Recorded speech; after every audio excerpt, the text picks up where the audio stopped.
Assalamualaikum warahmatullahi wabarakatuh.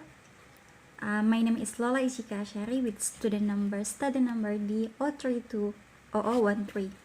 So this video is my final examination in Introduction to Research Method, and the lecturer is Mr. Muhammad Yasin MPD. So for the first question is, qualitative and quantitative differ in several ways, and please mention and explain 4 differences between qualitative and quantitative research. So the first is verifying versus generating theory. In quantitative research, researchers predict the answer to the research problem based on the theory, and this theoretical prediction is called research hypothesis. And the goal of the quantitative research is to verify the theoretical hypothesis using empirical data. And the empirical data here is to analyze, verify the theoretical hypothesis. So the goal of the quantitative research is to verify theory. Next, while in qualitative research, researchers try to understand a research object without making any theoretical prediction, and the existing theory doesn't dictate what the researcher should do to understand a research object, and anything result from the observation and analysis will be accepted as the finding. Number 2, observation. Difference between qualitative and quantitative research. Number 2 is observation. In quantitative research, data is gathered by observing people in highly controlled setting in which the researcher control all the variables involved with the aim of experimentally testing specific hypotheses. And in qualitative research, data is collected by observing people when they are interacting in their natural settings, so that their behaviors and words can be put into their proper context. And next difference, that are numerical data versus verbal data. In quantitative research, data is collected or present numerically. Data representing achievement, for example, are recorded in score.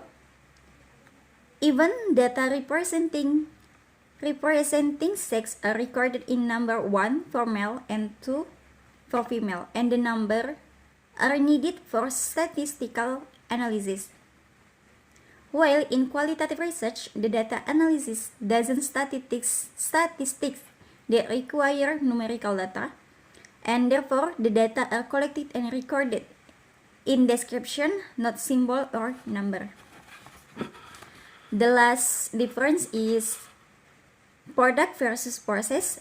In product and versus process, in quantitative research, the study is always focused on the relationship between variables, like the causal relationship between teaching media and student achievement, the correlation between student reading skill and their writing skill, or on a survey like opinion of student toward the policy of the rector.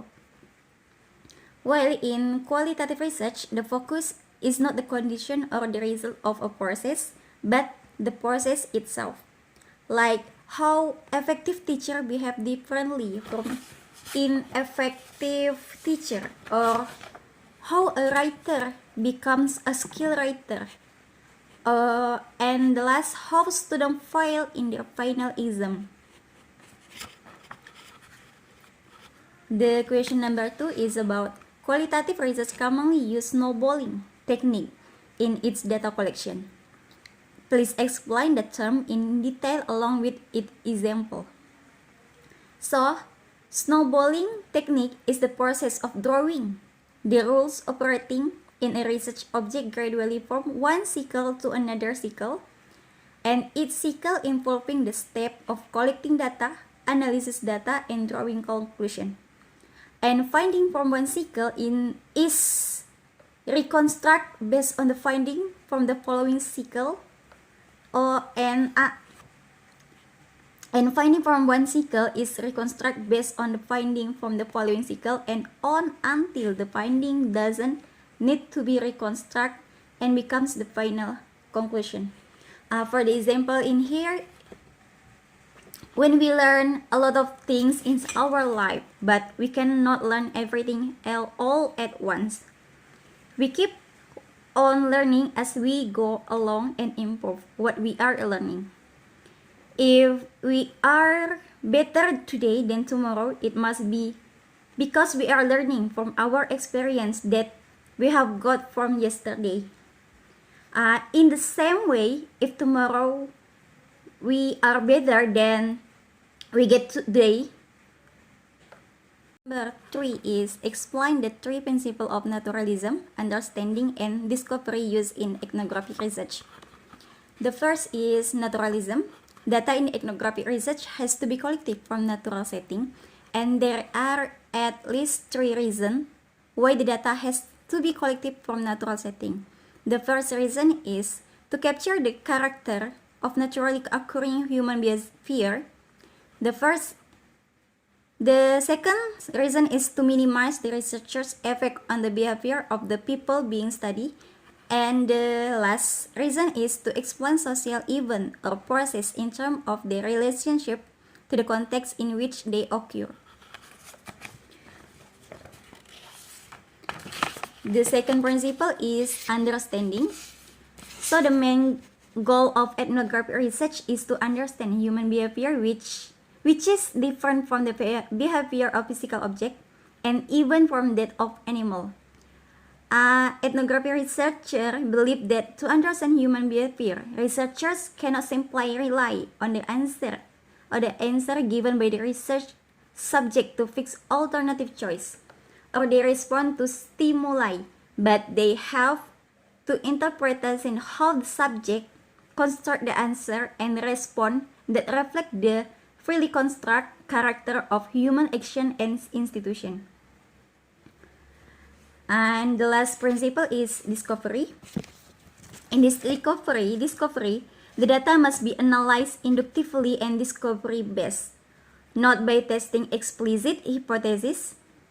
And discovery, researchers approaching a phenomenon with a set of hypotheses. A set of hypotheses might fail to discover the true nature of the phenomenon, as they may be blind by this assumption built into the hypothesis. And the process of ethnographic research involves several steps. The first step is starting with a general interest in some type of social phenomenon.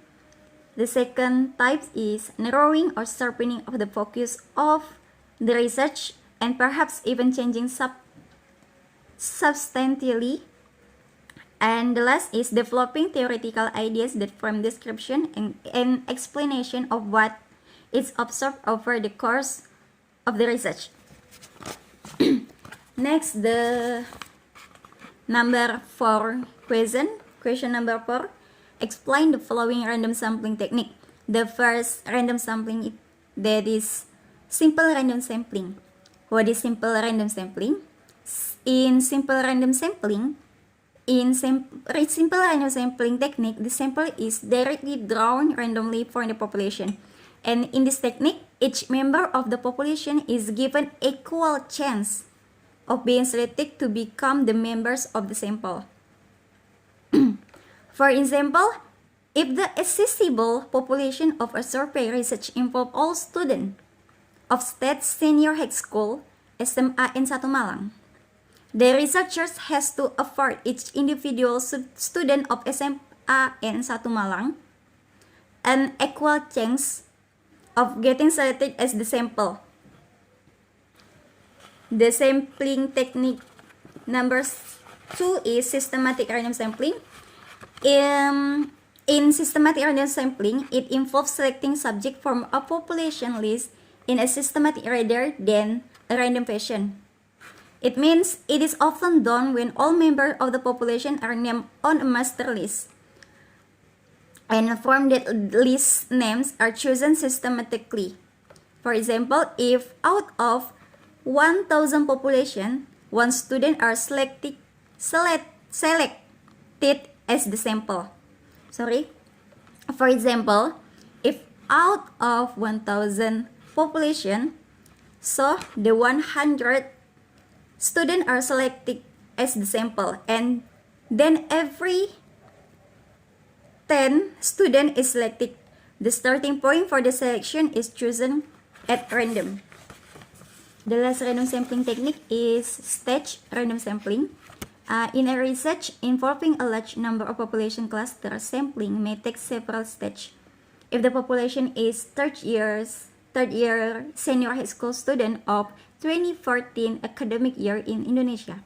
For example, first, the researchers may start planning to select senior high school from 5 big cluster island, Java, Sumatra, Kalimantan, Sulawesi, and Nusa Tenggara, selected out of all the islands in Indonesia. From each of the 5 selected big islands, the researcher may then plan to select senior high school from 2 provinces. So the researcher has developed a list of 10 selected sample provinces. And from each of the 10 selected provinces, the researcher then may plan to select the senior high school from 2 cities. And the plan is now to select 20 cities. And from each of the 20 selected cities, the researcher may plan to select 2 private senior high school and 2 state senior high school. So the researcher have list 80 school, and from each of the 80 select school, the researcher may plan to select 2 class, making up the total population of 160 class of senior high school. So the population of all third year senior high school student of 2040 academic year of Indonesia is going to be represented by students of those 160 sample senior high school classes. The last question is number 5. What is the procedure in educational research and development?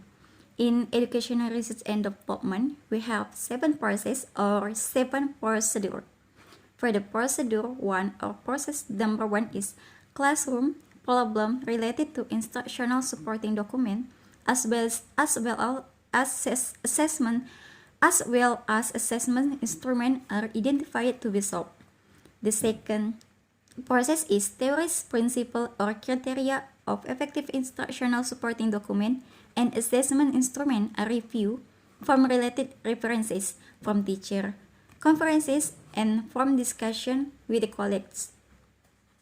The third process is the selected instructional document or assessment instrument considered to be the cause of the problem is developed based on related principle, theory, or criteria that have been studied. The next process is the product is reviewed closely by the researcher to make sure that all the appropriate principles have been applied in the development of the product. Next, the product is validated to related experts and revised accordingly to get quality assurance.